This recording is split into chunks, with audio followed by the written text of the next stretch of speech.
Xo'p, ana shuni o'zini ko'radigan bo'lsak, bizda o'sha query param sifatida Toshkent beryapmiz city nomiga va bizga JSON ma'lumot qaytaryapti. Endi JSON ma'lumot qaytaryapti. Xo'p, endi biz uni har bitta kelgan city nomlarini for eachda, ya'ni for sikli orqali o'tib chiqamiz. Xo'p, bu yoqqa hozircha e'tibor bermay turamiz.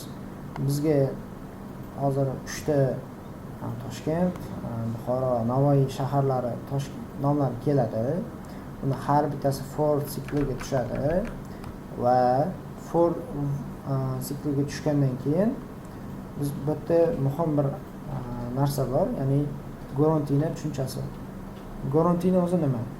Gorantina bu biror bir funksiyani, masalan, oladigan bo'lsak, funksiyani bir nechta joylarda ishlatadigan bo'lsak, parallelni ishlashini ta'minlab beradi Gorantina. Masalan, hozir bizda 3 ta shahar nomi bor va 3 ta shahar nomini har bittasi bitta API ga query param sifatida city ga tenglab qo'yiladi va uchalasi bittama-bitta bizga borib keladi. Mana shuni Gorantina orqali qilsak nima bo'ladi? Gorantina orqali qiladigan bo'lsak, bizda go'yoki 3 ta tabni bir vaqtda ochganday bo'lamiz. Ya'ni Navoiy misol xato yozibman, Navoiy degan bo'lsak, mana shu uchalasi parallelni ishlayapti-yu, ya'ni uchalasi bir vaqtda API dan ma'lumot olib kelyapti bizga. Gorantina ham aynan shu narsani ta'minlab beradi. Xo'p, buni ishlatilishi qanday bo'ladi? For sikli ishga tushadi va wait group degan bizda yordamchimiz bor Gorantinaga. U nima qiladi? Wait groupning maqsadi ya'ni sinxron ishlatib beradi, bir-birini kuttirib beradi. Aytadi, wait group bir qo'shib qo'y deydi. Nimaga? Chunki men bitta Gorantinani kutishim kerak deydi.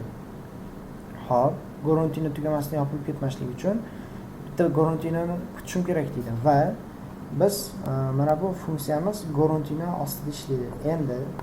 Endi biz bitta Gorantinani kutishni biz bunga buyurib qo'ydik.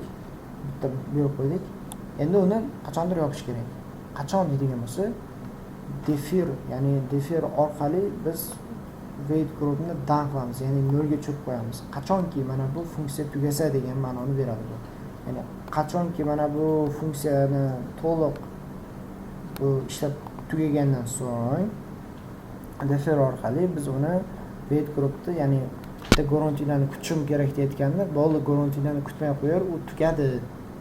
Funksiya tugadi, Gorantinani yop degan ma'noni beradi.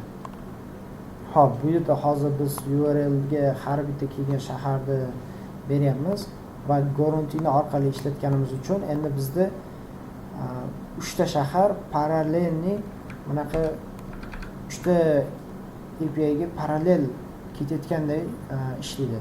Ya'ni bitta bormaydi, parallelni 3 ta API ga bir vaqt o'zida 3 xil shahar nomi ketadi. Endi bizda o'sha chiqqan URLda bu yoqda get ya'ni net http package dan foydalanib buni berib yuboramiz. Get request jo'natamiz parametr orqali va kelgan javobda response error bo'lmasa, error bo'lsa shu joyda o'zida kesamiz, error bo'lmasa o'tkazib yuboramiz va yana biz defer qo'yamiz. Nimaga?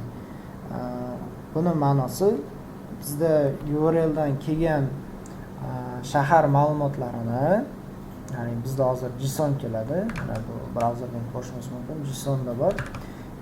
Mana shu response to'liq biz o'zimizga parse qilganimizdan keyin uni to'xtat, ya'ni JSONda yop. Ya'ni bunday qo'pol qilib aytganda yo'q bor degan ma'noni beradi. Xo'p. Biz bu yoqda keyin locations deb turib o'zgaruvchi ochyapmiz. Bu location bizda mana bu location. structimiz bu yerda biz struct ichida nimalar bo'lishini belgilab qo'yamiz.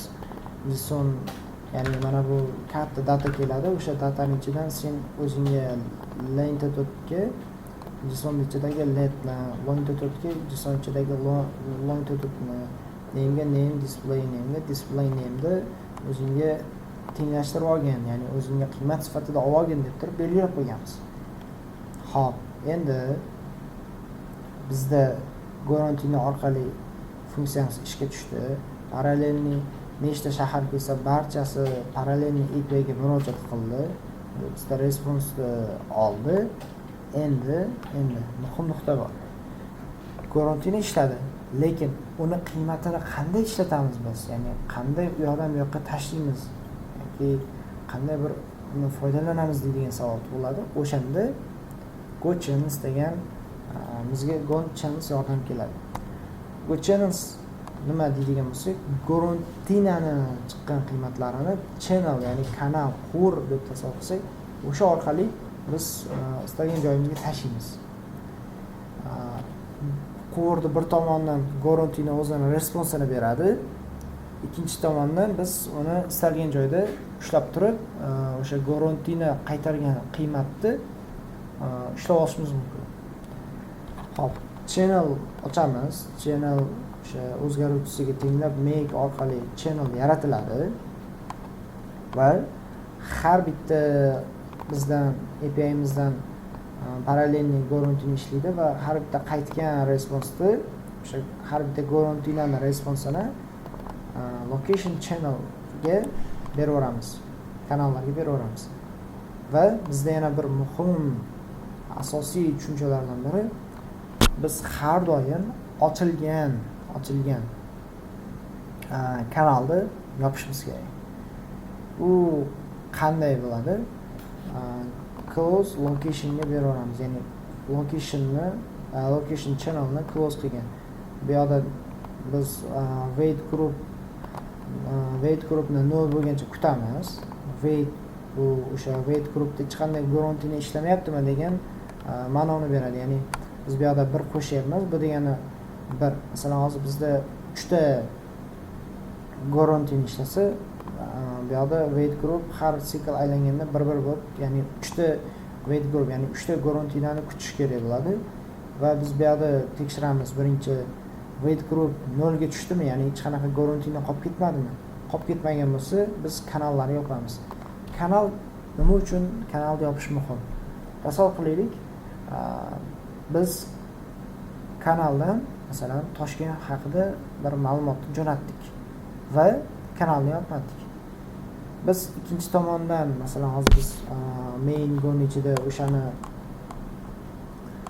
kanaldan kelayotgan ma'lumotlar ushlab olyapmiz va mana bu result location city kanaldan kelgan ma'lumotni ushlaydida, kanal yopilmaganligi uchun undan yana ma'lumot kelarmikan deb kutib turadi.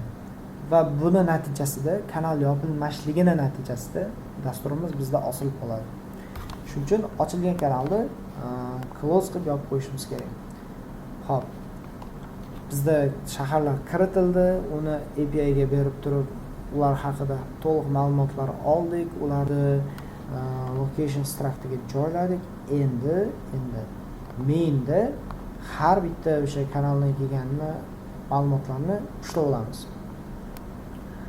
Biz buni o'sha funksiyadan kelgan javobni result location city o'zgaruvchisiga tenglab oldik. Endi buni nima qilamiz deydigan bo'lsak, har bitta kelganini biz bitta joyga yig'ib olishimiz kerak. Locations deb turib bir o'zgaruvchi yaratib, unga o'sha qiymat sifatida, ya'ni struktura sifatida mana